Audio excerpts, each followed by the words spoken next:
So application of electrochemical series में हम लोग पढ़ रहे थे metal metal displacement reaction, right. कौन सा मेटल किसको डिस्प्लेस करेगा, ऐसी बातें थी। तो एक बार फिर से उसको एक्सप्लेन करें या वो पार्ट हो गया है? बोलो, वो पार्ट हो गया है। अब देखो इसमें एक चीज समझना, कोई मेटल है ना, और अगर वो न्यूट्रल जा रहा है और इसका ई नॉट वैल्यू पॉजिटिव है, और ई नॉट वैल्यू आपको पता है H प्लस से H2 का जीरो होता है स्टैंडर्ड केस में, और कोई ऐसा मेटल है जो स्टैंडर्ड रिएक्शन पोटेंशियल निगेटिव है। तो यहाँ पे एक चीज ध्यान रखना, यहाँ पे अगर हम ऑक्सीडाइजिंग पावर सजाएं तो बताओ, यहाँ चलो M1 यहाँ M2 ले लेते हैं। ऑक्सीडाइजिंग पावर कौन कौन ऑक्सीडाइजिंग एजेंट है? मैंने मेटल डिफाइन नहीं किया लेकिन बता दो, तुम चाहो तो मैं डिफाइन भी कर देता हूँ। चलो Cu प्लस 2 से Cu 0.34 वोल्ट है, ई नॉट H प्लस से H2 0 वोल्ट है, ई नॉट Zn प्लस 2 से Zn माइनस 0.76 वोल्ट है। मैं ऐसे ही 3 एग्जाम्पल लेने के बाद कर रहा हूँ। ऑक्सीडाइजिंग पावर में Cu प्लस 2 H प्लस, यहाँ पे तो M1 सबसे ज्यादा, फिर H प्लस, फिर M2 केटायन ना।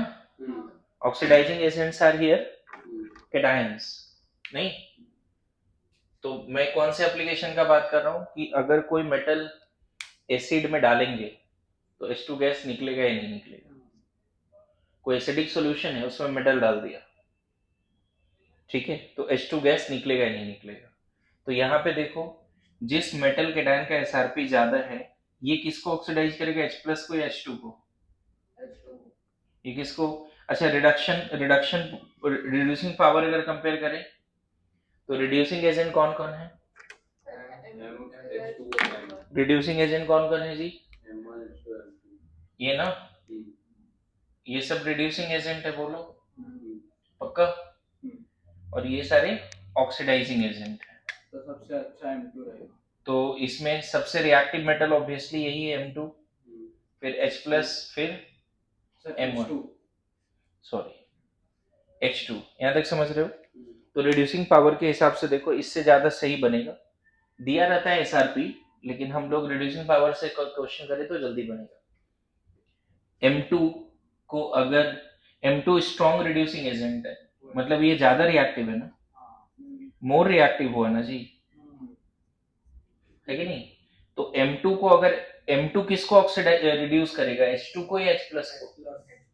M2 can reduce H plus as well as Mn, sorry M1 plus N, नहीं।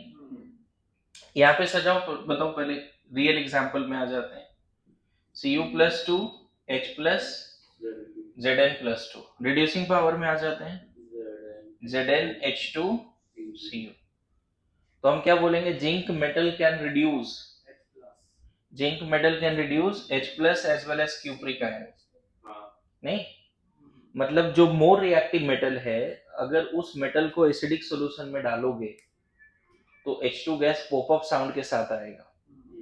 जिंक क्या करेगा, H प्लस को कहां लेके जाएगा, H2 में, और खुद कहां आ जाएगा, Zn प्लस 2 में। Zinc can reduce H plus, what does it mean? Zinc can reduce H plus, it means zinc अपना खुद का इलेक्ट्रॉन देगा, मतलब खुद के केटायन में जाएगा, यस नो। और H प्लस को कहां भेज देगा, तो कभी कभी तुमसे ऐसा पूछेगा, क्या ये रिएक्शन फिजिबल है, क्या ये रिएक्शन होगा? हाँ, क्या ये रिएक्शन होगा? सो हम ऐसे बोल सकते हैं, मोर reactive metal can displace H2 gas from its acidic solution, from the acidic solution. More reactive metal can displace H2 gas from acidic solution. यहीं पे अगर Cu रहता तो क्या रिएक्शन हो जाता, बोलो? नहीं, ये रिएक्शन हो जाता है क्या? नहीं, ये हो जाता है, ये नहीं होगा। क्यों नहीं होगा? H2 can reduce cupric ion to copper। उल्टा नहीं बोलेंगे कि Cu can reduce H plus to H2, ये नहीं बोलेंगे। मेरी बात समझ रहे हो? तो यहाँ पे हम जज्बात क्या लिखने वाले हैं, जैसे कल बताया था मोर रिएक्टिव मेटल अगर है तो वो लेस रिएक्टिव कैटायन को डिस्प्लेस कर देता है फ्रॉम देयर सॉल्ट सॉल्यूशन। कल ये सिखाया था ना, मैंने ऐसे बताया था कि the metal having more SOP are more reactive and when such metals are dipped into the salt solution of less reactive metal cation, then metal metal displacement will be there। याद है पूरा लाइन ऐसे 10-20 line ऐसे हैं जो लिख सकते हैं हम लोग खुद से भी। फिर से रिपीट करूं, more SOP more reactive metal more reducing power. So metal more reactive when dipped into the cation of less reactive metal, displacement occurs, yes or no? याद है?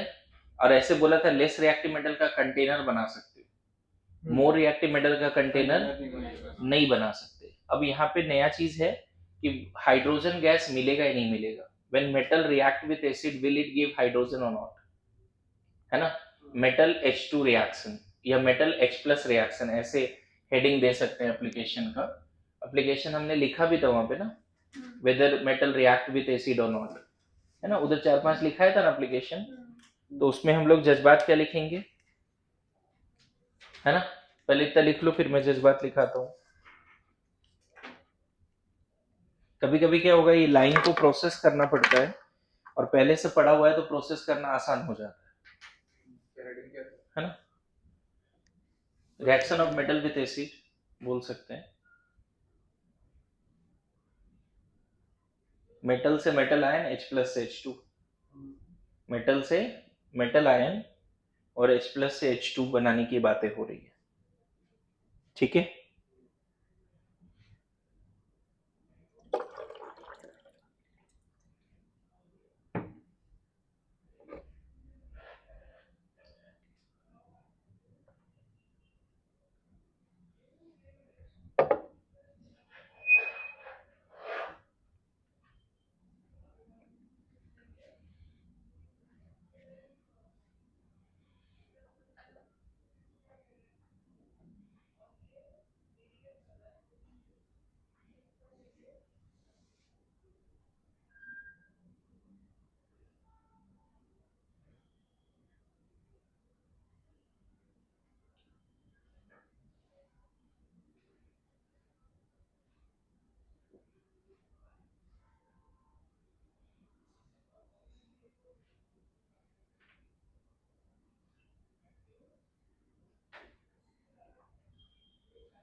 करें बात करें तो लिखो, metal having more SOP, metal having more SOP can react with acid, bracket में लिख लेना H+ and produce H2 gas। metal having more SOP can react with acid, bracket में H+ to produce H2 gas, ठीक है। the metal having more SOP, या तुम बोल सकते हो मोर देन 0, मतलब पॉजिटिव SOP, है ना। Metal having positive SOP, metal having positive SOP can react with acid, bracket में क्या लिखा है H+ to produce H2 gas. That means you can say also like this, metal having positive SOP can displace H+ from acidic solution. metal having positive SOP can displace, metal having positive SOP can displace, हाँ दे दीजिए, हाँ वही element, ठीक है। metal having positive SOP can displace H+ from acidic solution, ठीक है। इसी को दूसरे अंदाज में क्या लिखेंगे पता है, metal cation having negative SRP। कभी कभी ये लैंग्वेज पूछा जाएगा, यही लैंग्वेज आ जाएगा। फिर क्या लिखना है दूसरे लैंग्वेज में, metal cation having negative SRP, metal cation having negative SRP metal of such cation, लिख लो पूरा लाइन लिखो, metal cation having negative SRP, comma देके लिखना, metal of such cation, metal cation having negative SRP, comma, metal of such cation can displace H plus from acidic solution. नहीं, अगर cation का SRP negative है तो metal का SOP positive आएगा, और हमें वही लाइन तो ऊपर लिखा था हमने, बोलो। जब बड़े जनरल केस है ना कि अगर एसआरपी को नेगेटिव और एसओपी को पॉजिटिव, अगर क्वेश्चन में सारे नेगेटिव होंगे तो सबसे कम उस पे डिसाइड करेंगे। हाँ बिल्कुल बिल्कुल, मतलब सब नेगेटिव है तो उसमें से कोई भी डिस्प्ले, मतलब नंबर ऑफ, मान लो पूछ दिया कि कौन कौन सा मेटल है जो एसिड से रिएक्ट करके H2 गैस देगा विद पॉप अप सम, तो वो सारे मेटल जिसका एसओपी पॉजिटिव होगा, लेकिन डेटा क्वेश्चन में क्या दिया रहेगा, सब केटायन का एसआरपी दिया रहेगा, तो तुमको क्या देखना है, वो सारे केटायन जिसके एसआरपी नेगेटिव है उसका ऑब्वियसली उस सारे मेटल का एसओपी पॉजिटिव हो जाएगा। सबका नेगेटिव दे दिया क्वेश्चन तो कोई भी नहीं करेगा ना डिस्प्ले, सबका नेगेटिव दे दिया हाँ तब नहीं करेगा, बिल्कुल बिल्कुल। मतलब बहुत बार ऐसा होता है कि एक दो रीजन ऐसे भी होते हैं कि कुछ प्रोटेक्टिव लेयर बन गया और नहीं हुआ रिएक्शन, मतलब सब सही दिख रहा है लेकिन फिर भी नहीं हो रहा है। लेकिन अगर इस सीरीज के बेसिस पे, डेटा के बेसिस पे जाए तो ये लाइन 100% सही है। वही बोल रहा हूँ, बहुत बार ऐसा होता है कि जैसे नाइट्रिक एसिड से एल्युमिनियम रिएक्ट नहीं कर रहा है, डाइल्यूट वगैरह ऐसा बोला जाता है, कुछ कुछ ऐसे हैं। तो मेरा कंसर्न है कि वहां पे एल्युमिनियम का एसआरपी, एल्युमिनियम केटायन का एसआरपी नेगेटिव होता है, हमने कल देखा था, तो एसओपी पॉजिटिव होता है, तो aluminium must react with nitric acid, but कभी कभी कुछ कंडीशन में नहीं भी होता है because of protective layer and all, है ना। तो लेकिन हम एग्जैक्ट सीरीज में चले तो क्या बोलेंगे, मतलब इन जनरल स्टेटमेंट क्या है, सही है या नहीं। कोई बोले metal having positive SOP can displace the H plus from acidic solution, सही है कि नहीं। इसी को दूसरे अंदाज में कैसे लिखेंगे, metal cation having negative SRP, it's metal can displace, बोलो समझ पा रहे हो। जैसे देखो एसओपी किसका ज्यादा है, जिंक का है कि नहीं है, जिसका एसओपी H2 से ज्यादा होगा मतलब zinc can displace H plus to H2 itself go to the ion, इसीलिए रिएक्शन फिजिबल है, दिख रहा है। खुद जिंक सल्फेट बना दिया, अब मेटल जो है न्यूट्रल फॉर्म में नहीं रहा, उस आयन के फॉर्म में आ गया, और H plus को कहां भेज दिया, जो 2H plus था यहाँ पे H2 में। मेरी बात आ रही समझ में। तो कौन कौन सा मेटल है जिसका एसओपी पॉजिटिव है, तो सारे एस ब्लॉक बोल सकते हो, सारे एस ब्लॉक बोल सकते हो, है ना। मेटल का नाम कौन कौन सा होगा, हम एनसीईआरटी से देख के लिख सकते हैं। एनसीईआरटी है, हाँ लिथियम हो गया, पोटासियम, सोडियम, है ना, रुबिडियम, सीजियम, है ना, even magnesium, calcium, strontium, barium, aluminium, beryllium भी हो जाएगा बिल्कुल। एक बार डेटा देख लेते हैं हम लोग, है ना। आयरन भी हो जाएगा, आयरन, निकेल भी है, जिंक भी है, देखो ये सब डी ब्लॉक में आ गया। नहीं हम मेटल का नाम लिख रहे हैं फिलहाल, हम किसका नाम लिख रहे हैं पहले, सर बेरिलियम पर डिपेंड करेगा, नहीं वो डेटा देख लेना। बेरिलियम तो एसिड बेस दोनों से रिएक्ट करता है ना, बेरिलियम एसिड बेस दोनों से रिएक्ट करता है ना। सुनो सुनो सुनो, यहाँ देखो ना, जहां पे H2 है ना उसके नीचे इतने सारे मेटल हैं जिसका एसआरपी केटायन का नेगेटिव है, इधर नीचे, तो वो सब आ जाएगा ना। लेड +2 भी है, SN+2 भी है, निकेल लिख दिया मैंने, मतलब मेटल लिखो, केटायन मत लिखो। ये सारे मेटल हैं जिसको अगर एसिड में डालोगे तो H2 गैस निकलना चाहिए according to reactivity series, electrochemical series. अब हो सकता है कोई ऐसा मेटल और टिपिकल बिहेवियर शो करे, उसके अलग रीजंस होंगे, लेकिन इन अगर डेटा पे जाएं, इलेक्ट्रोकेमिकल सीरीज का डेटा पे जाएं, तो इन सब मेटल को अगर एसिड में डालोगे तो क्या होगा, अगर यहाँ एसिड है तो वो खुद डिसॉल्व हो जाएगा और इसको कहां लेके चला जाएगा, H2 में। मेरी बात समझ में। और देखो यहाँ H plus के जो ऊपर मेटल है वो कौन कौन सा है, मैं यहाँ लिख देता हूँ, है ना।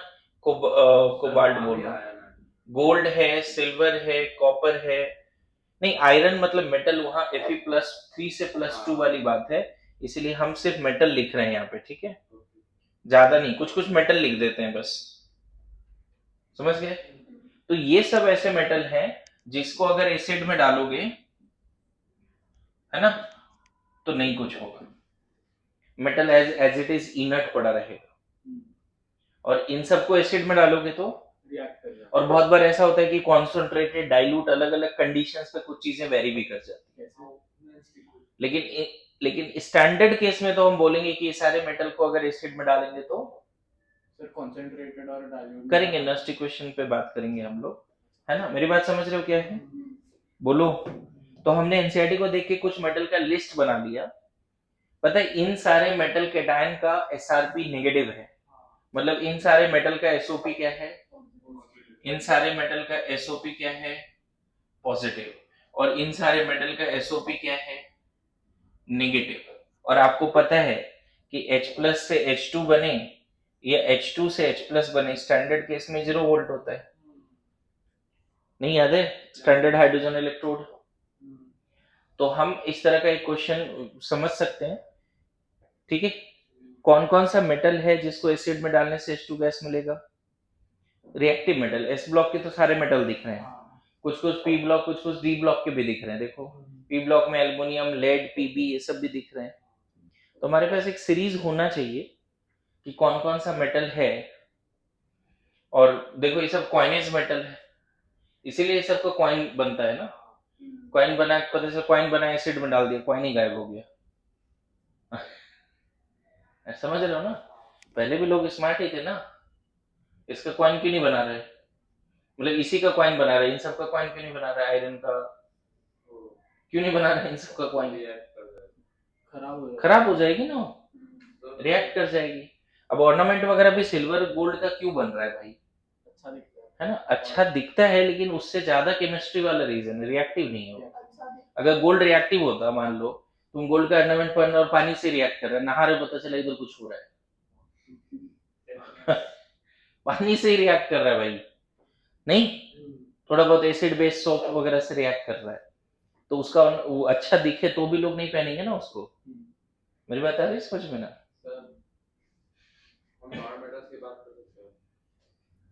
नहीं, जनरली मेटल डिस्प्लेसमेंट की बात करते हैं, नॉन मेटल भी देखो उसी अंदाज में बनाना जो भी लिखा दिया, नहीं मतलब सपोज एक एसिड है HCl है सपोज, तो H+ और Cl- आयंस की फॉर्म में होगा, और हमने उस पे H2O2 डाला, तो यहाँ लिखा है कि 2H2 निकलता है, पर वो तो H+ के रिएक्ट ही नहीं करेगा ना, नहीं, वहां पे क्लोराइड के बीच में रिएक्शन हुआ है, यहाँ पे H+ के बीच में रिएक्शन हुआ, H2O बना रहा है, और H2O फिर H+ का रिएक्ट करके H+ H2 के H2O बना रहा है कि H2 बना रहा है, H2O बना रहा है, और बाद में H2O फिर से H+ के साथ रिएक्ट करके H2 बना रहा है,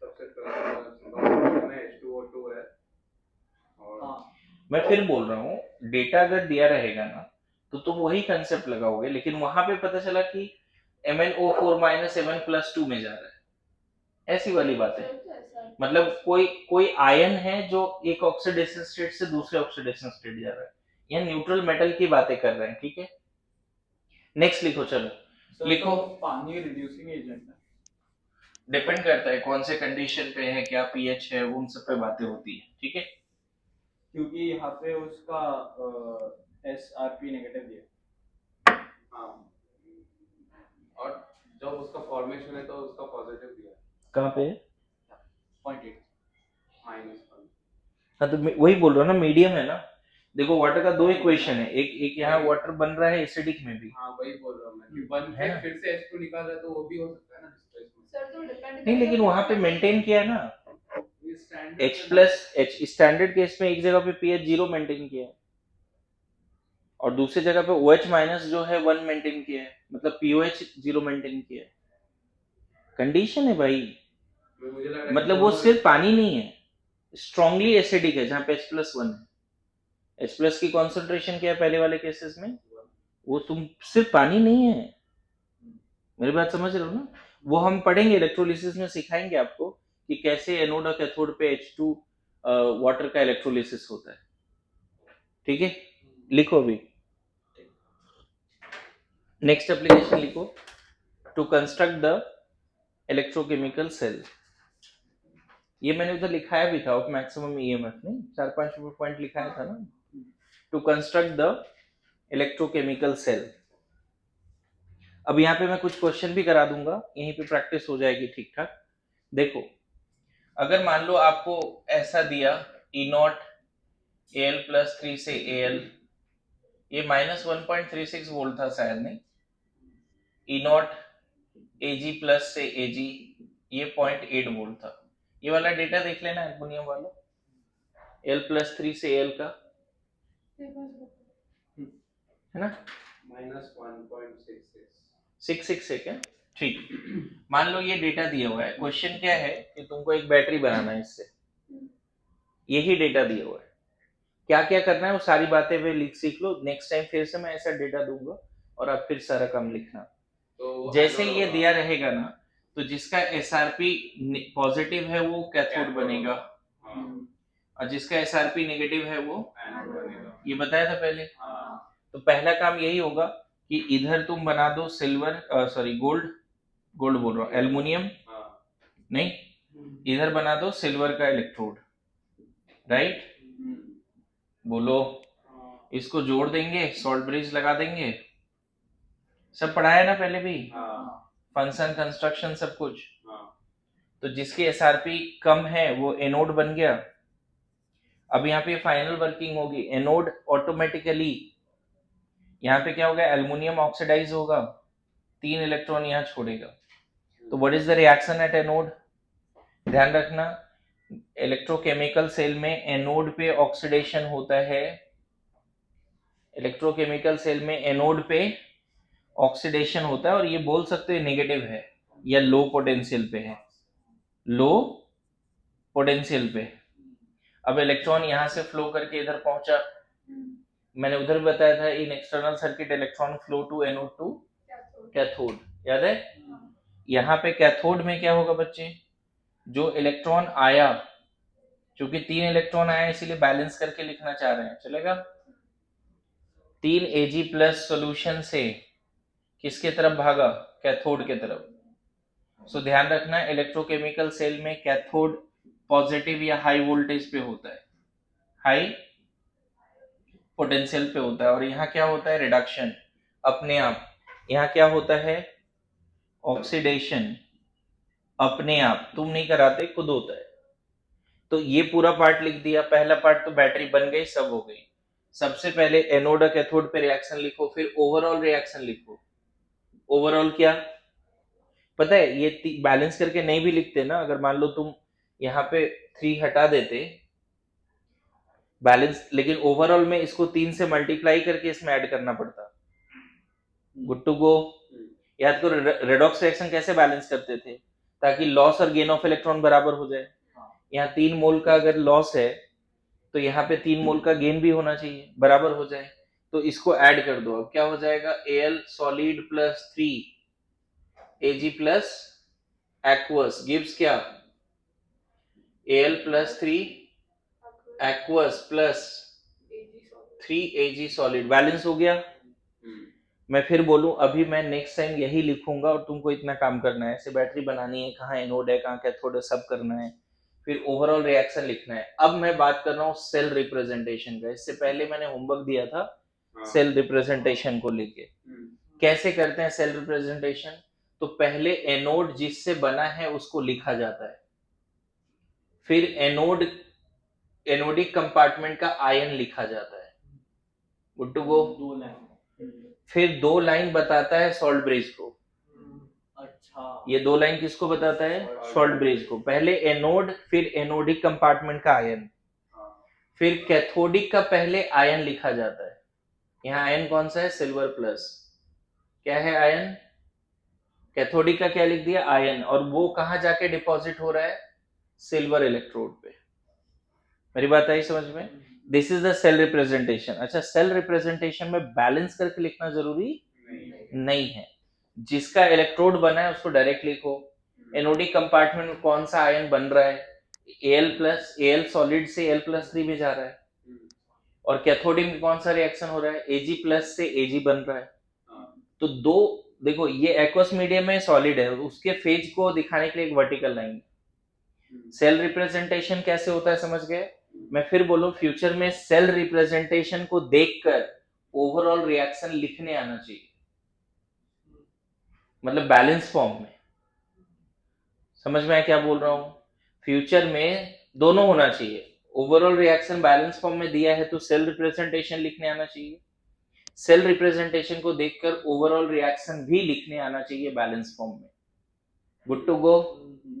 बोलिए, यहां तक समझ गया? अब नेक्स्ट टास्क है ई नॉट सेल निकालना। तो इसमें तो मेरा फॉर्मूला यूज करो जो बोला था, जिसका ऑक्सीडेशन है उसका ऑक्सीडेशन लो, और जिसका रिडक्शन है उसका रिडक्शन लो। बोलो, यहां तक समझ में आया? जिसका ऑक्सीडेशन है उसका ऑक्सीडेशन लिया, जिसका रिडक्शन है, लेकिन हमें तो रिडक्शन वाला डेटा दिया था ना, तो प्लस 1.66 यहाँ पुट करना पड़ेगा। यहाँ डेटा तो रिडक्शन वाला है नहीं। अरे ये सुनो, और सिल्वर का रिडक्शन हो रहा है, रिडक्शन यहाँ हो भी रहा है, तो 0.8 कितना हो गया वोल्टेज? 2.46 वोल्ट। बैटरी बन के तैयार। एक मतलब मान के चलो जो pencil battery AA type 1.5 volt का होता है, लगभग अच्छा बैटरी बन गया, 2 वोल्ट 3 वोल्ट का, right? Yes no? Now very important, आपको बोलेगा इस रिएक्शन में टोटल यूजफुल एनर्जी कितना मिलेगा हमें। What is delta G not for this reaction? अब देखो क्या पूछने का कोशिश है, अगर इस रिएक्शन का डेल्टा जी नॉट पूछ रहा है इस रिएक्शन का, तो पहले वो पूछना क्या चाहता है ये सुन, हर्ष ध्यान दे। बोल रहा है इसका डेल्टा जी नॉट बताइए, इस रिएक्शन का डेल्टा जी नॉट बताइए। एक्चुअल में वो क्या पूछना चाह रहा है? वो पूछना चाह रहा है कि जब 1 मोल एल्युमिनियम पूरा का पूरा ऑक्सीडाइज हो जाएगा और 3 मोल एल्युमिनियम Ag प्लस आयन पूरा का पूरा रिड्यूस हो जाएगा, तो सर्किट में जो करंट फ्लो होगा वो क्या है? तुमसे क्या पूछना चाह रहा है समझ? सर्किट में जो एनर्जी फ्लो होगी, करंट नहीं एनर्जी, इलेक्ट्रिकल एनर्जी कितनी होगी? Delta G is nothing but electrical energy in the circuit because of this reaction. Circuit में कितनी इलेक्ट्रिकल एनर्जी होगी बिकॉज ऑफ दिस रिएक्शन। जैसे इस रिएक्शन का बात कर रहा है, इसका मतलब तुम ये 1 ले रहे हो, ये 3 ले रहे हो, ये 0 0, और ये 0 0, फिर ये 1 3, ऐसे। मतलब एग्जैक्टली जो कोफिशिएंट्स हैं रिएक्टेंट के, वो पूरा उतना ही मोल तुमने रिएक्टेंट लिया और वो पूरा प्रोडक्ट में जा चुका है। उस पूरे प्रोसेस में कितनी चार्ज फ्लो हुई? तो उस पूरे प्रोसेस में 3 फैराडे फ्लो हुआ। 1 मोल एल्युमिनियम पूरा ऑक्सीडाइज होगा तो यहाँ पे 3 मोल इलेक्ट्रॉन लूज किया होगा ना, और वो 3 मोल इलेक्ट्रॉन इधर गया होगा, 3 मोल Ag प्लस उस पूरे को लेकर रिड्यूस हुआ होगा। तो what is the current flow in the circuit? 3 Faraday. तो 3 इंटू 96500, और वो किस पोटेंशियल डिफरेंस पे पूरा कांड हुआ है? Delta G naught is minus NF E naught cell. Delta G naught is minus NF E naught cell. अब समझ में NF ई नॉट सेल का मीनिंग अब समझ में है? जब भी आप delta G naught equal to लिखते हो minus NF E naught cell, मतलब आपसे क्या पूछने का कोशिश है पता है? ओवरऑल रिएक्शन में जो कोफिशिएंट्स हैं उसमें से वो पूरा का पूरा रिएक्ट कर गया, उतना ही मोल तुमने लिया, 1 मोल एल्युमिनियम और 3 मोल सिल्वर आयन लिया, और वो पूरा ऑक्सीडाइज रिड्यूस हो गया, तब सर्किट में 3 फैराडे चार्ज फ्लो कर गया, और उस पूरे ड्यूरेशन में पोटेंशियल कितना मेंटेन था? तो this is charge into voltage is nothing but electrical energy. Sir, और हमको गिव्स एनर्जी, यूजफुल एनर्जी भी देता है। वही है, electrical energy is the useful energy. मेरी बात समझ रहे हो? मैं फिर बोल रहा हूँ, जब minus NF E naught cell लिखते हो, मतलब ये कौन सा एनर्जी बता रहा है? यूजफुल एनर्जी, इलेक्ट्रिकल एनर्जी बता रहा है, लेकिन कौन से रिएक्शन का? What is the quantity of the reaction? Minus NF E naught cell तो लिख देते हो, लेकिन कितने क्वांटिटी भाई? कितने देर तक रिएक्शन चला है, या रिएक्शन में एक्चुअल में हुआ क्या है? एक मतलब ओवरऑल रिएक्शन में जो भी दिखेगा, जैसे इसका कोफिशिएंट 1 है तो 1 मोल एल्युमिनियम ऑक्सीडाइज हुआ, इसका कोफिशिएंट 3 है मतलब 3 मोल सिल्वर रिड्यूस हुआ है। जब मान लो यहाँ पे 27 ग्राम एल्युमिनियम ऑक्सीडाइज होगा, 27 ना, 1 मोल एल्युमिनियम पे कितना? 27 ग्राम एल्युमिनियम जब डिसॉल्व हो जाएगा ना, तो यहाँ पे 3 मोल सिल्वर आयन डिपॉजिट भी हो चुका होगा, मतलब 108 इंटू 3 ग्राम डिपॉजिट हो गया होगा। इस पूरे प्रोसेस में सर्किट में कितना करंट फ्लो कर गया? What is the electrical energy in the circuit? Minus NF E naught cell. तो अभी मैं नेक्स्ट टाइम जब क्वेश्चन दूंगा तो ऐसे मैं 4-5 क्वेश्चन अभी प्रैक्टिस कराना चाहता हूं जिसमें ये लिखने की प्रैक्टिस हो जाए आपकी। आप पूरा ओवरऑल सेल रिप्रेजेंटेशन भी करोगे, ऐसे बैटरी भी बनाओगे, एनोड पे रिएक्शन लिखोगे, कैथोड पे लिखोगे, बैलेंस रिएक्शन भी लिखोगे। सर फिर जब हम बोलते हैं कि दो रिएक्शंस दो हाफ सेल्स दिए हैं बच्चे, और अभी तो हमने इलेक्ट्रोकेमिकल सीरीज का एप्लीकेशन भी पढ़ लिया है। और मतलब अगर एकदम रेयर केसेस में सॉल्ट भी नहीं होगा तो क्या करेंगे रिप्रेजेंटेशन? ऐसे क्वेश्चन नहीं पूछते। सर सॉल्ट ब्रिज तो है होना ना? जरूरी है ना? बैटरी के बारे में डेल्टा जी नॉट पूछ रहा है तो बैटरी का ही पूछेगा ना, बैटरी तो प्रॉपर डिजाइन होगा। नहीं, पर अगर है ना? बोला था ना कि दो इलेक्ट्रोलाइट से मतलब सॉल्ट ब्रिज की जरूरत नहीं है, वो तो नहीं होता। नहीं, पूरी जर्नी में तो चाहिए भाई। शुरू में थोड़ा बहुत कुछ हो भी गया लेकिन वो डेड ही कंडीशन है। सॉल्ट ब्रिज नहीं दोगे तो बैटरी काम ही नहीं करेगा, सर्किट ही कंप्लीट नहीं होगा। सर और अगर ये दो हाफ सेल दिया इसलिए हम उनका ई नॉट सेल कैलकुलेट करते हुए ऐड कर रहे हैं, बट अगर हम जैसा हमने बोला था दोनों का हाफ सेल दिया, उससे बैटरी बनानी है। हाँ ऑटोमेटिकली जब इन दोनों हाफ सेल को कपल करोगे ना तो ये एज इट इज चलेगा, क्योंकि इसकी टेंडेंसी इलेक्ट्रॉन गेन करने की बहुत ज्यादा है और इसकी टेंडेंसी ही नहीं है। इसको जैसे ही कपल किया ये एज इट इज चलेगा, इसको रिवर्स होना होगा। सर पर जो अगर दो अलग अलग ई नॉट दिए हैं, दो अलग अलग रिएक्शन दिए और उनको ऐड करना है तो उनको हम डायरेक्टली ऐड नहीं कर सकते, क्योंकि ये हर एक का डेल्टा जी अलग से फाइंड आउट। दो अगर हाफ सेल दिए हैं और उसी के एडिशन से थर्ड हाफ सेल आ रहा है तब नहीं कर सकते। तो यहाँ पे दो हाफ सेल दिया है लेकिन उसके एडिशन से एक ओवरऑल रिएक्शन मिल रहा है, मतलब एक ऑक्सीडेशन हाफ सेल, एक रिडक्शन हाफ सेल है। बट यहाँ पे अगर हम एवरी रिएक्शन का भी अगर वैसे करके लिखते तो आता डेल्टा जी 1 डेल्टा जी 2 हाँ। वो नहीं करना पाएंगे, ओवरऑल रिएक्शन ही मिल गया ना हमें। और ये हमने कैसे निकाला पता है? कि हमने देखा पोटेंशियल, बेसिकली हमने पोटेंशियल डिफरेंस डायरेक्ट निकाला कि इसकी पोटेंशियल ज्यादा इसकी कम है। जो याद करो कभी मैंने सिखाया था कैसे मेजर करते हैं, है ना? मैं फिर बोल रहा हूँ, वो जो E3 E03 equal to N1 E01 वो जो फॉर्मूला है वो कब लगता है? जो जब दो हाफ सेल हैं और उसको ऐड करके थर्ड हाफ सेल ही आता है, मतलब इलेक्ट्रॉन बच जाता है। यहाँ इलेक्ट्रॉन बच कहाँ रहा है? जितना लॉस हो रहा है यहाँ पे उतना गेन हो रहा है। तो ये ओवरऑल रिएक्शन है। ओवरऑल रिएक्शन में हमेशा ई नॉट सेल ही बात करते हैं, और ई नॉट सेल भी कोफिशिएंट कहाँ देखो, यहाँ 3 से कहाँ मल्टीप्लाई किया इसको? इंटेंसिव इसीलिए तो नहीं किया ना। जिसका ऑक्सीडेशन उसका ओपी, जिसका रिडक्शन उसका आरपी ऐड कर दिया। बोलो, मैं फिर बोल रहा हूँ, एक क्वेश्चन मैं करा रहा हूँ ये, अभी मैं फिर से हाफ से लिखूंगा, आपको पूरा बातें फिर से लिखना है, एन भी डिसाइड करनी है एन क्या होगा, ठीक है? करें? हाँ, नहीं एनर्जी तो जूल में आएगा ना, वोल्टेज तो वोल्ट में आ गया, लेकिन वो जो minus n charge into potential difference is joule. Come on, dimension charge into potential is joule, और क्या जूल ना, charge into potential is joule, ठीक है? इनफैक्ट बहुत ज्यादा आएगा तो उसको कुल किलो जूल या किलो कैलोरी में कोट करो, हो सकता है आंसर या तो कुल किलो जूल में हो या क्योंकि बहुत बार ऐसा होगा, बोर्ड एग्जाम में कंफर्म यहां से सवाल आएगा कि डेल्टा जी नॉट बताओ, एक ओवरऑल सेल रिप्रेजेंटेशन दिया रहेगा। और बहुत बार क्या होता है मैं बताऊं, बोर्ड एग्जाम में क्वेश्चन कहां से शुरू होता है? वो पार्ट रहता ही नहीं, डायरेक्ट यहां से शुरू होता है, सेल रिप्रेजेंटेशन दिया रहेगा, बोलेगा ई नॉट सेल बताओ, क्या दिया रहेगा, समझ गए? बोर्ड एग्जाम या कंपटीशन में भी यहां से नहीं शुरू होगा, डायरेक्ट आपको सेल रिप्रेजेंटेशन दिया रहेगा। बहुत अच्छा किस्मत रहा तो ओवरऑल रिएक्शन दिया रहेगा, ओवरऑल रिएक्शन को देखकर या सेल रिप्रेजेंटेशन को देखकर ई नॉट सेल निकालने का प्रैक्टिस होना ही चाहिए। यहाँ से भी निकाल सकता है? हाँ बिल्कुल, तो +3 से 0 पे जा रहा है तो यहाँ N3 होगा। n का वैल्यू बहुत लोग गलती करते हैं, बहुत ध्यान रखना है n क्या है। n यहाँ पे क्या है पता है? जितना एनोड पे लॉस हो रहा है उतना ही कैथोड पे गेन होना चाहिए। नंबर ऑफ इलेक्ट्रॉन लॉस और gain when the moles of reactant which is equal to coefficients completely reacted।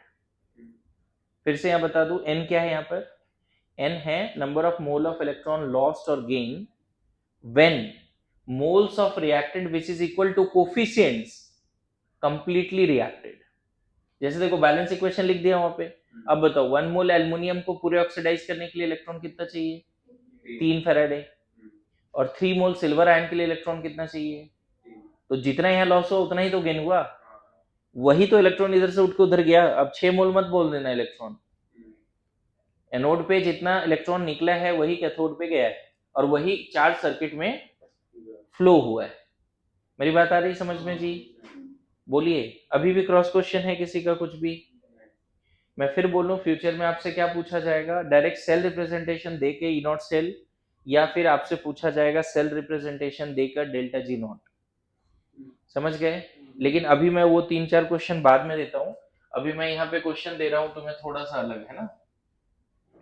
मान लो मैंने क्वेश्चन दे दिया ई नॉट Cr+3 से Cr, बताओगे कितना है? और ई नॉट Fe+2 से Fe, ये तो मुझे याद है 0.44 वोल्ट है। ये -0.76 या 74 वोल्ट है। देखो तो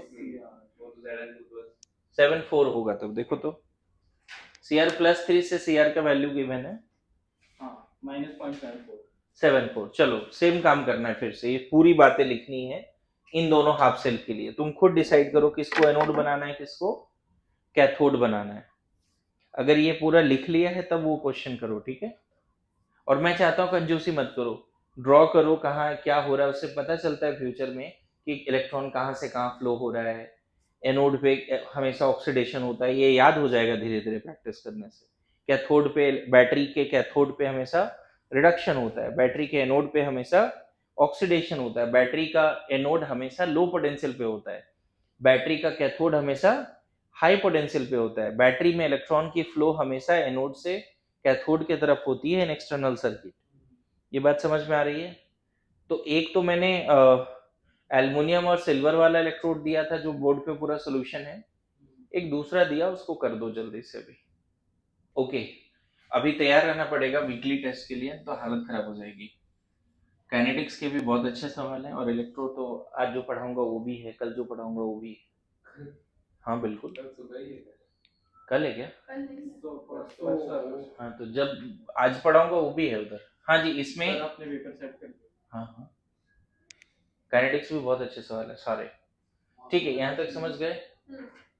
नहीं देखो होता क्या है कि जो 15 क्वेश्चन है 10 है और यार मैंने 15 कर दिया, मुझे 5 हटाने पड़ेंगे। सर काइनेटिक्स एक्चुअली फ्लो में मेडिकल वाला पेपर बनाया था, जेई का भी बना दिया तो 15 कर दिया। उसको सही करना, मेडिकल वाले हम 15 पर रहते हैं ना वीकली में। चलेगा सर 15 15 में तो तू 1 घंटे में कर। अरे नहीं धन्यवाद कर यार। ये मैथ्स ही पढ़ रहा है आजकल। हाँ इसको ऐसा लग रहा है मैथ्स पढ़ रहा है ज्यादा। ठीक है, इसमें मैं खाली बैटरी नहीं बनाता, वो ये डायरेक्ट मैं एनोड पे रिएक्शन लिख देता हूँ। ठीक है, एनोड किसको बनाए जी? Cr+. तो एनोड पे क्रोमियम से Cr+3 जाएगा, 3 इलेक्ट्रॉन। कैथोड Fe+2 को बनाए। बोलो ये आ रहा था समझ में क्या सबको? इसमें गड़बड़ था? नहीं सही हो गया। नहीं ना। अब ओवरऑल रिएक्शन लिखना है तो इसको 2 से मल्टीप्लाई करो और इसको 3 से। ऐसा क्यों किया? टोटल लॉस गेन बराबर करना है। तो 2Cr+3 ferrous ion gives 2Cr+3, सही है ना, +3 Fe। ये ओवरऑल रिएक्शन हो गया। बताओ सेल रिप्रेजेंटेशन क्या है? Cr से Cr+3 सॉल्ट ब्रिज, Fe+2 से एक्वस वगैरह लिख लेना तुम लोग, है ना। Fe सॉलिड, वो तो फेज लिखना ही चाहिए, मैं नहीं लिख रहा हूँ। ई नॉट सेल, क्रोमियम का ऑक्सीडेशन है या रिडक्शन गिवन है, तो 0.74 प्लस आयरन का रिडक्शन ही है और यहाँ रिडक्शन ही गिवन है, -0.44। हर्ष बोलो आ रहा है समझ में? पक्का?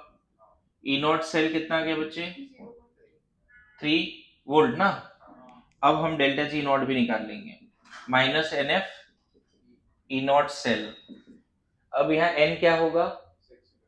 जब 2 मोल क्रोमियम पूरा ऑक्सीडाइज हो जाए और 3 मोल फेरस आयन पूरा रिड्यूस हो जाए, मतलब यहाँ 2 यहाँ 3 ये 0 0 और रिएक्शन खत्म होने के बाद ऐसा, इस पूरे reaction, this is the quantity of reaction जो हुआ है, उसमें सर्किट में इलेक्ट्रिकल एनर्जी कितना है 6 into 96500 into 0.3 and this answer will be in joule. बाद में उसको किलो कैलोरी या किलो जूल में कन्वर्ट कर लेना, दिया रहेगा। क्या यहाँ तक समझ गए? बोलो, पक्की बात? सर हम माइनस 1.8 एस लिख के नहीं छोड़ सकते। माइनस 1.8 एस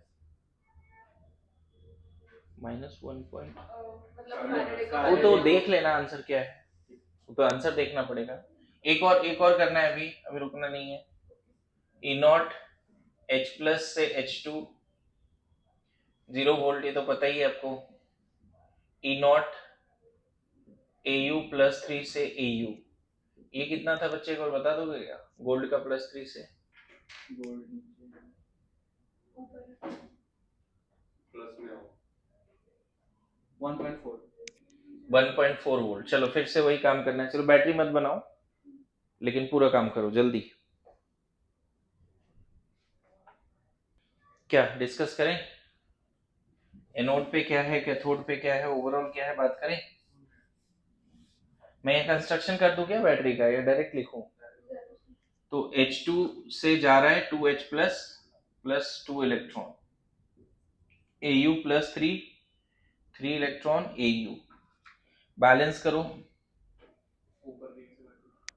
इसको सिर्फ 3 से क्या, और इसको 2 से, नहीं 2 से ना, सही है क्या? कितना हो गया? thrice of H2 plus twice of AU plus 3 gives 6H plus 2 AU। ये पूरा रिएक्शन है। सेल रिप्रेजेंटेशन देखो क्या होगा इसका, PT सॉलिड पे H2 गैस, जिसका हो सकता है कुछ ATM यहाँ दिया रहे, स्टैंडर्ड में रहेगा तो 1 ATM ही दिया रहेगा, से H प्लस एक्वस बन रहा है, ये भी स्टैंडर्ड में 1 मोलर दिया रहेगा क्वेश्चन में।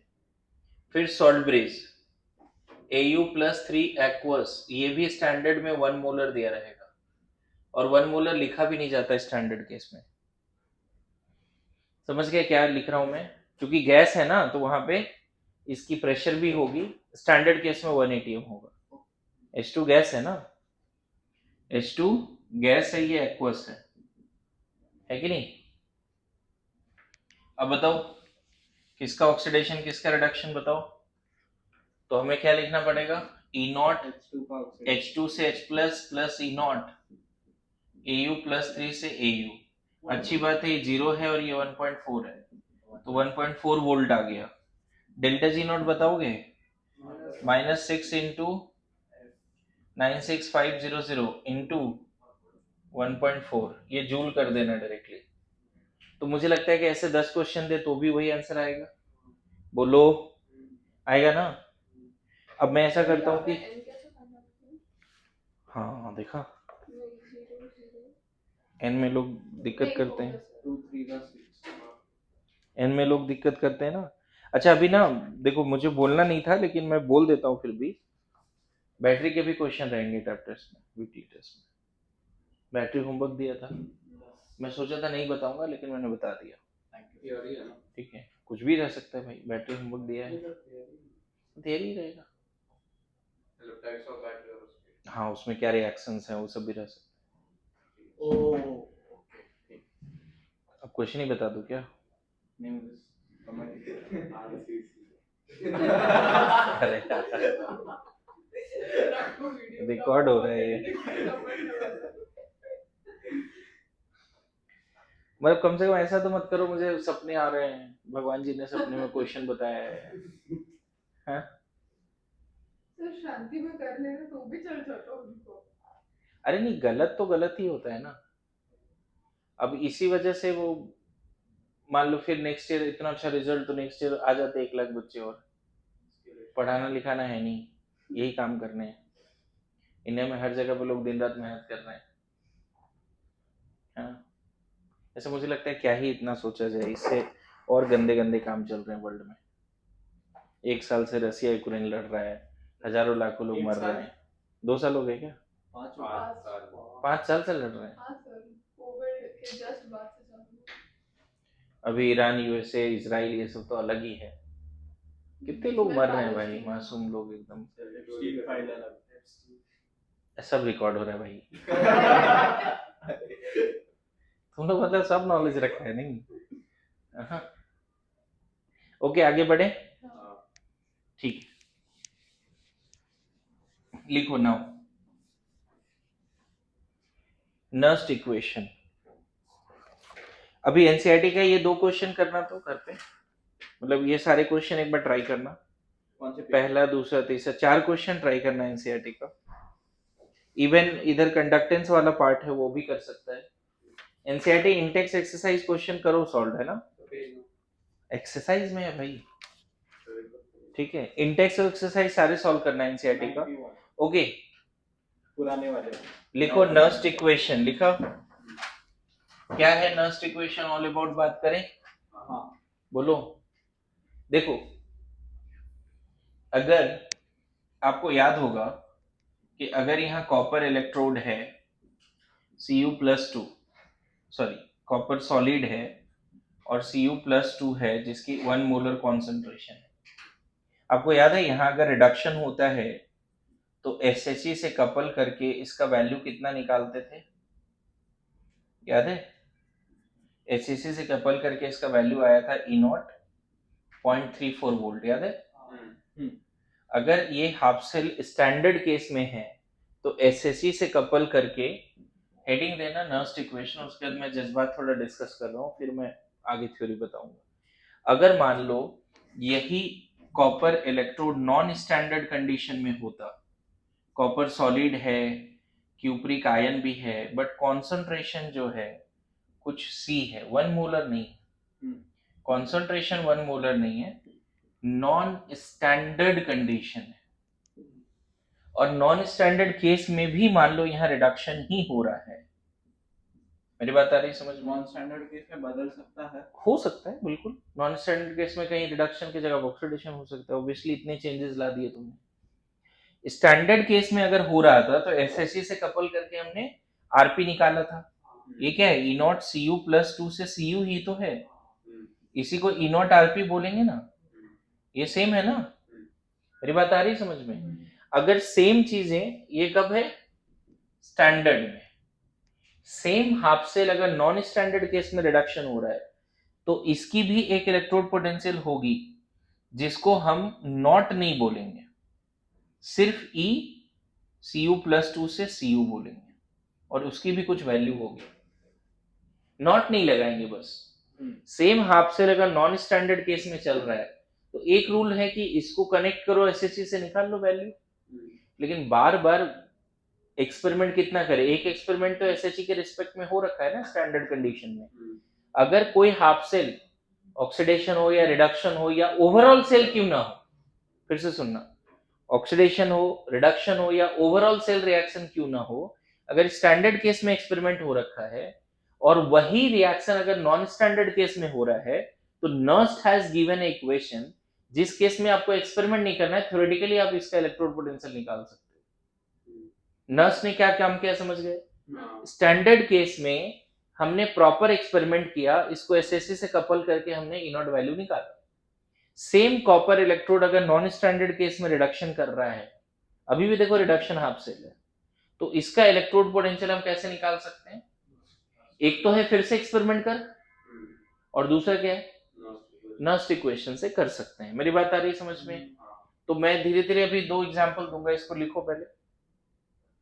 नर्स्ट इक्वेशन का जज्बात में एक्सप्लेन करूंगा, लेकिन पहले इसको लिखो, है ना। ओके, देखो मैं नर्स्ट इक्वेशन फिर से रिलेट कर रहा हूं। अगर नॉन स्टैंडर्ड केस में इसका half cell, non standard case में इलेक्ट्रोड पोटेंशियल निकालना होता तो हम नर्स्ट इक्वेशन यूज करते।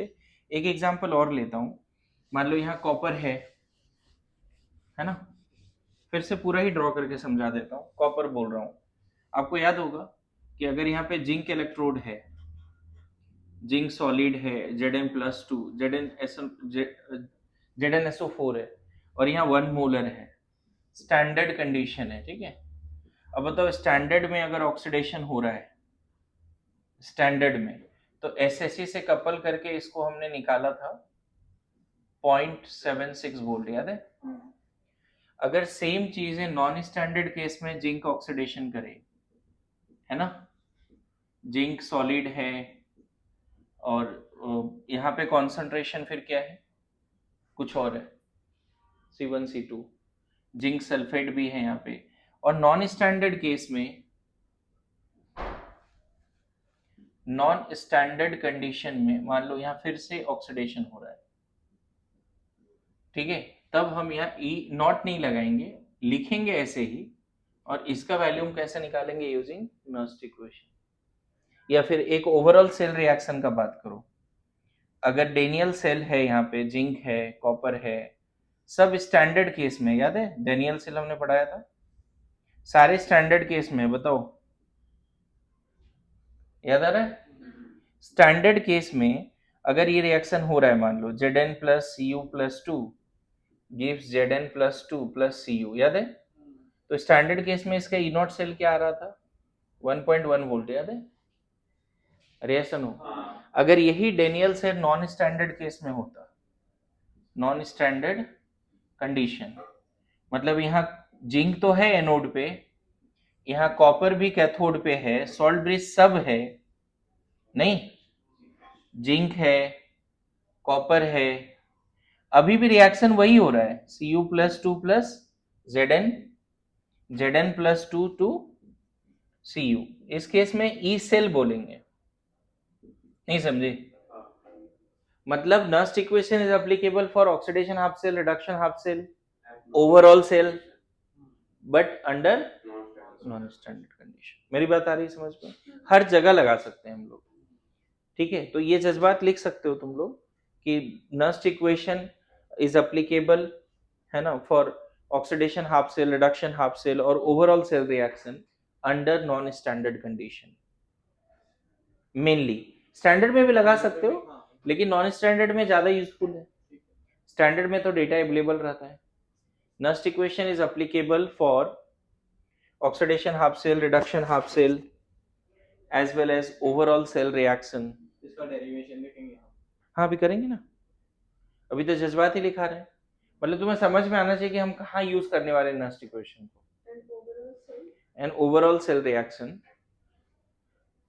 redox reaction basically under non-standard condition, under non-standard condition।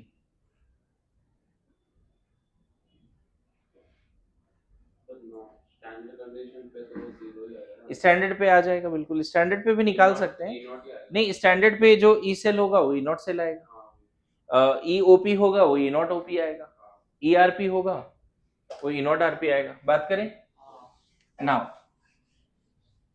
ये मतलब समझाने के लिए बोला था, तुम्हें लिखना है तो लिख सकते हो, ऐसा जरूरी नहीं है कि लिखो ही, ये नहीं भी प्लॉट करके समझाता तो भी तुम लोग समझदार हो, समझ जाते। नाउ अब यहाँ पे है consider a redox reaction under standard condition. एक स्टैंडर्ड कंडीशन में redox रिएक्शन है, मान लो ऐसा A of A, B of B, C of C and D of D, ठीक है? स्टैंडर्ड केस में, स्टैंडर्ड केस में A B 0 0 मतलब उतना ही मोल ले रहे हैं जितना बैलेंस कोफिशिएंट्स है, और रिएक्शन जब खत्म होगा तो क्या हो जाएगा, CD। मैं बताऊं थर्मोडायनेमिक्स में यूजफुल एनर्जी ऑफ A मान लो x1, मैं बताऊं पर मोल ऑफ रिएक्टेंट या product, per mole of any chemical species, यहाँ ABCD सब केमिकल्स हैं, अरे सुनो, per mole of any chemical energies are calculated under standard condition. मतलब पर मोल A, मान लो यहाँ मिथेन है या O2 है या CO2 वाटर है, तो एक मोल मिथेन के पास कितना यूजफुल एनर्जी है अंडर स्टैंडर्ड कंडीशन, ये कैलकुलेट किया जा चुका है। मेरी बात समझ रहे हो? थोड़ा सा थर्मोडायनेमिक्स के तरफ जा रहे हैं। B का कितना है, मान लो x2 है, C का कितना है x3 है, ये क्वेश्चन में गिवन रहता है, चलेगा जी? ये तो एक्सपेरिमेंटल वैल्यू है ना, per mole of ABCD standard case में कितने यूजफुल एनर्जी है, इवन डेल्टा H फॉर्मेशन भी ABCD का पता होता है, entropy of formation under standard condition ABCD का पता होता है। आपको याद होगा अगर यही O2 रहता तो हम जीरो भी मानते हैं, याद करो डेल एच फॉर्मेशन जो already standard state of aggregation में है उसको जीरो मानते हैं, एजम्पशन है डेल्टा एच फॉर्मेशन। 1 मोल हर सब्सटेंस का डेल एच कंबशन भी पता होता है, 1 मोल हर सब्सटेंस का यूजफुल एनर्जी भी पता होता है। तो अगर ये स्टैंडर्ड केस में हो रहा है तो इस रिएक्शन का ओवरऑल डेल्टा जी नॉट क्या होगा, तो उसको तो पहले इस रिएक्शन का डेल्टा जी को डेल्टा जी नॉट आर बोलेंगे, और इसका फॉर्मूला होता है summation of stoichiometric coefficient delta G formation of product minus summation of stoichiometric coefficient delta G formation of reactant. X3 और यहाँ पे तुम बोल सकते हो CX3 प्लस DX4, थर्मोकेमिस्ट्री का क्वेश्चन करोगे तो ये सब आता है, AX1 BX2। when we have a standard reaction when we have a reaction under standard condition, the reactant or product useful energy is already given, so overall reaction का delta G कैसे निकालेंगे? मेरी बात समझ रहे हो? लिख के रखो इसको। Consider a redox reaction under standard condition, और क्या क्या गिवन है आपको इसके बारे में कि पर मोल एबीसीडी यूजफुल एनर्जी गिवन है, under standard condition data given है। तो under standard condition you can calculate the delta G of overall reaction. समझ गए? Under standard condition you can calculate the delta G of overall reaction. भूख लग गई यार।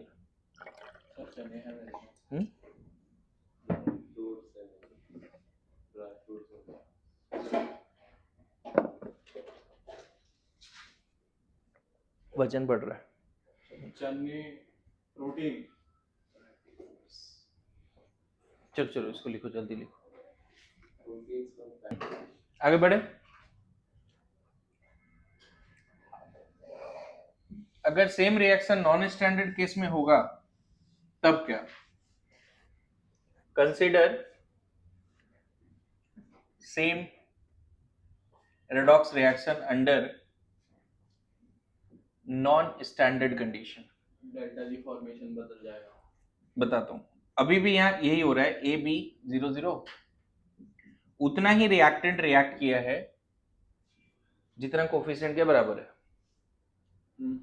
ठीक है, consider the same redox reaction under non standard condition.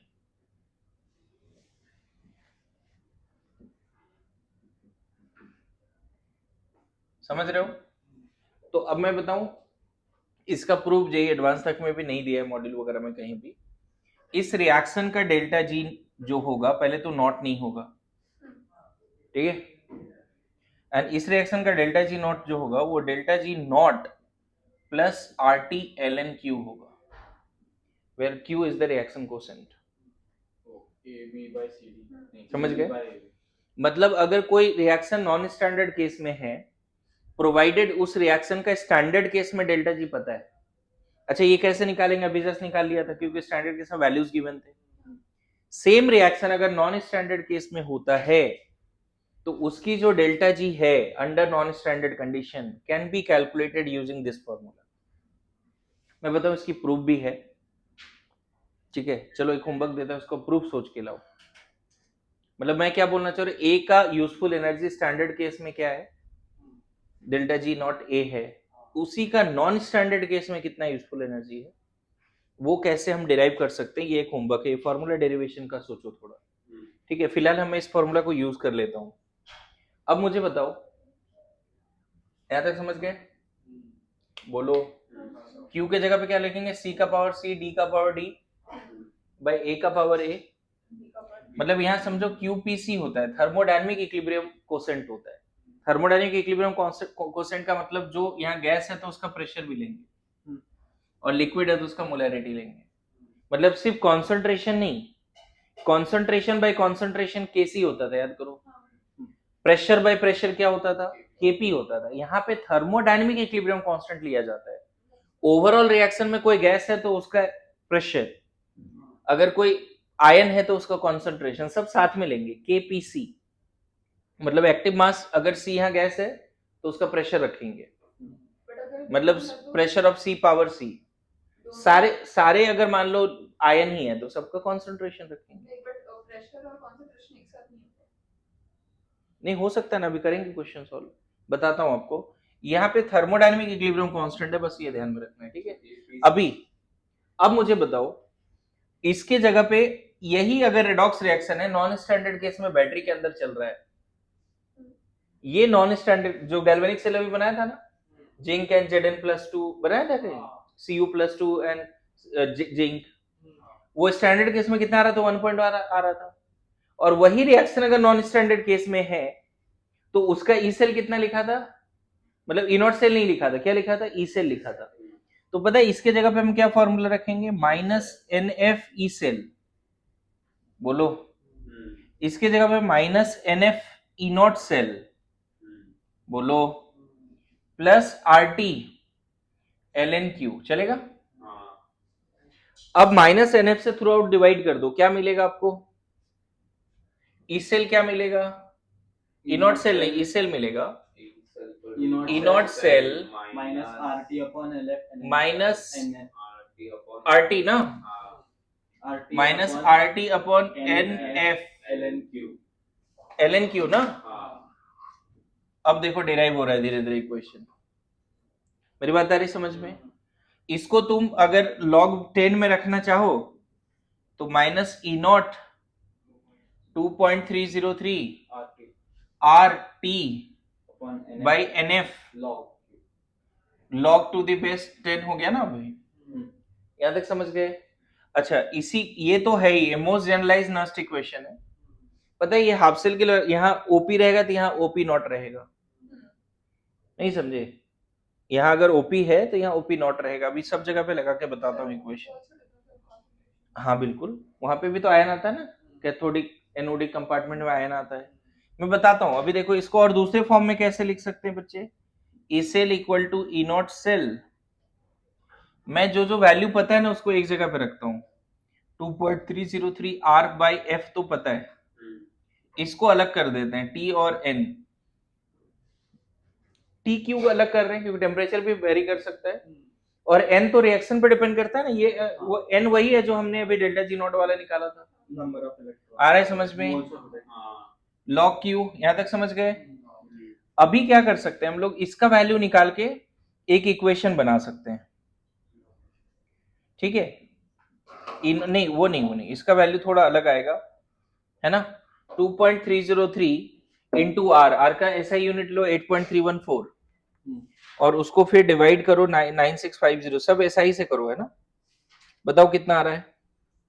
So minus 19.76 into 10 power minus 5. 96 तूने calculate किया है, दिया हुआ है, कहाँ पे दिया हुआ है, मैंने कैलकुलेट किया था कब, वो NCERT में। 2.303 अरे सही में मेरे पेन से लिखा है। इंटू 8.314, है ना, 1 upon 6000 के आसपास डिवाइड बाय क्या, 965 96500। मैंने एग्जैक्ट हाँ ठीक है, कोई नहीं, ये ना 1.98 इंटू 10 का पावर -4 आ रहा है, तो इसी को लिख लेते हैं बच्चे, यहाँ माइनस है ना, 1.98 इंटू 10 का पावर -4, यहाँ T बाई N रहने दो, log Q।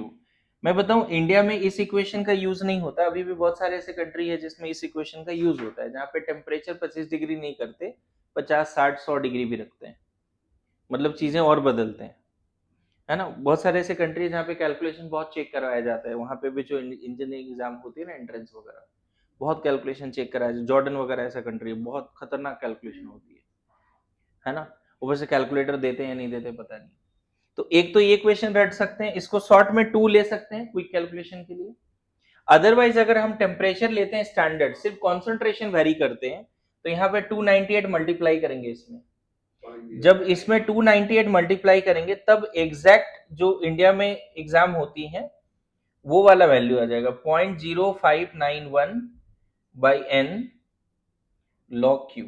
So this is actual Nernst equation जो आप इंडियन एग्जाम में तो लगा ही सकते हो, लेकिन बी श्योर आईटी अगर अभी तक नहीं पूछा, लेकिन मान लो पूछ दिया कि नहीं 50 डिग्री पे बताओ, तो ये इक्वेशन नहीं लगाएंगे, ये लगाएंगे 100 डिग्री पे बताओ। लेकिन अगर क्वेश्चन में कुछ मेंशन नहीं है तो बाय डिफॉल्ट ये लगा के आना, ज्यादा स्मार्ट नहीं बनना है। मतलब वो 25 डिग्री पे ही पूछ रहा है। समझ में आया क्या है नस्ट इक्वेशन ऑल अबाउट? बोलो। तो आप दो इक्वेशन तो जरूर रटो, एक तो ये वाली भी, एक ये वाली। इसको कभी कभी क्विक कैलकुलेशन में 0.06 भी लेते हैं, राउंड अप करके 0.06 भी लेते हैं, वो इक्वेशन भी काम आता है। ठीक है,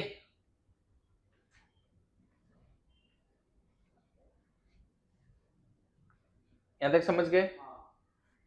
अभी मैं सेम इक्वेशन हाफ सेल के लिए भी लगाऊंगा, ओवरऑल रिएक्शन के लिए भी लगाऊंगा। ओवरऑल के लिए तो डायरेक्ट लगा सकते हैं, हाफ सेल के लिए भी रिएक्शन अगर दिया हुआ है तो आप क्यों लिख पाओगे ना? कोई भी रिएक्शन दिया है तो उसका क्यों लिख पाएंगे? तो हम स्टार्टिंग में ऐसा क्यों कहा था कि हम सिंगल हाफ सेल का नहीं निकाल सकते? नहीं नहीं नहीं नहीं, ऐसा नहीं है। ये भी तब निकल रहा है जब ई नॉट वैल्यू पता है। ई नॉट सामने आ रहा है कि नहीं आ रहा है? देखो तो एक्सपेरिमेंट का तो यूज हो ही रहा है ना। टेम्परेचर रखा है 298 केल्विन, है ना, वो मल्टीप्लाई कर दोगे तो आ जाएगा। आप देखो ना 1.98 को 298 से मल्टीप्लाई करो, अप्रोक्सीमेटली 0.059 आएगा, है ना। ऐसे वो तो डायरेक्ट लिखा हुआ भी है ना। तुमने आर और किसको 2.303 और आर को मल्टी, हाँ ये तो मैंने काइनेटिक्स में भी कराया भाई। ये मल्टीप्लिकेशन तो काइनेटिक्स में आया था 2.303 इंटू आर, 19.1 आया था भाई ये 19.14 समथिंग, क्या था 15 1514 मुझे याद आ रहा है। ये कैलकुलेशन काइनेटिक्स में भी कराया था, मुझे ध्यान में आ रहा है। 19.1 आया। ठीक है ठीक है, कोई दिक्कत नहीं है। आगे बढ़े यहां से। सो देखो, अब मैं नर्स इक्वेशन लगाने सिखा रहा हूं, बस हाफ सेल वहां पे देखना पड़ेगा आपको क्या है। ठीक है, देखो अगर बोल रहा है ना कि नॉन स्टैंडर्ड केस में ये रिएक्शन है, देखो Cu+2+2 इलेक्ट्रॉन गिव Cu। अगर ये नॉन स्टैंडर्ड कंडीशन में है तो पता है इसके लिए नर्स इक्वेशन कैसे लगाएंगे? ओवरऑल रिएक्शन तो दिया हुआ है ना बच्चे, नहीं तुम्हें ऐसे लिखना पड़ेगा ECu+2 से Cu is equal to E0 Cu+2 से Cu माइनस 0.0591/2, n का वैल्यू 2 दिख रहा है, और इस रिएक्शन का Q लिखना है तो log 1 बाय सॉलिड का तो एक्टिव मास 1 होता है, डिवाइड बाय क्यूप्रिक आयन का कॉन्सेंट्रेशन। देख रहा है, जो रिएक्शन है उसके लिए लगाना है। कैसे लगा रहे हैं समझ गए? अगर इस रिएक्शन के लिए नॉन स्टैंडर्ड केस में लगाना है तो ये रिएक्शन है क्या? रिडक्शन है, तो यहां लिखोगे E Cu+2 से Cu, फिर जो यहां लिखा वही यहां पे लिखना है, लेकिन स्टैंडर्ड। अब बताओ, अगर मान लो ये पहला एग्जांपल है, दूसरा हमने वो लिया था, याद करो, नॉन स्टैंडर्ड कंडीशन में अगर जिंक ऑक्सीडाइज हो रहा है, Zn से Zn+2 जा रहा है, ध्यान रखना है इस रिएक्शन के लिए नर्स इक्वेशन कैसे लगाएंगे? हो क्या रहा है, जिंक ऑक्सीडाइज हो रहा है, तो E Zn से Zn+2 इज इक्वल टू कितना? E0 Zn से, और ये 0.76 होता है, नहीं ऑक्सीडेशन 0.76 होगा, माइनस 0.0591/2 लॉग। अब इसका क्यू क्या लिखोगे? इस रिएक्शन का क्यू लिखना है, तो प्रोडक्ट में Zn है, रिएक्टेंट में सॉलिड है, तो बस यही रहेगा। मेरी बात आ रही समझ में? समझ में आ रहा है? अब मान लो बोल रहे हैं non standard,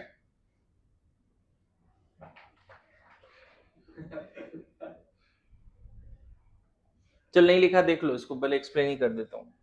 non standard case में अगर डेनियल सेल हो रहा है, नॉन स्टैंडर्ड कंडीशन में ये रिएक्शन हो रहा है, zinc solid plus cupric ion, इसका कॉन्सेंट्रेशन दिया रहेगा बच्चे क्वेश्चन में कि जो कैथोडिक कंपार्टमेंट कॉपर है उसका कॉन्सेंट्रेशन 1 नहीं है, C1 है। ये किस में जा रहा है बच्चे? Zn+2 एनोड में C2+Cu, समझ गए?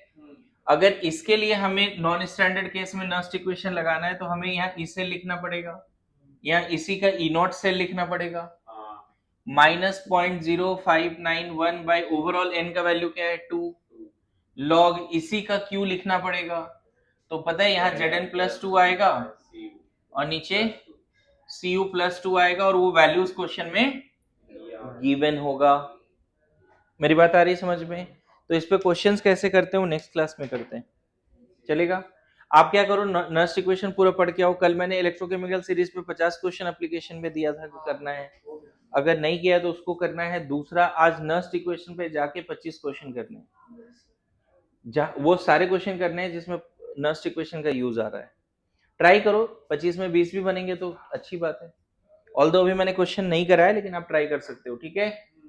चलो।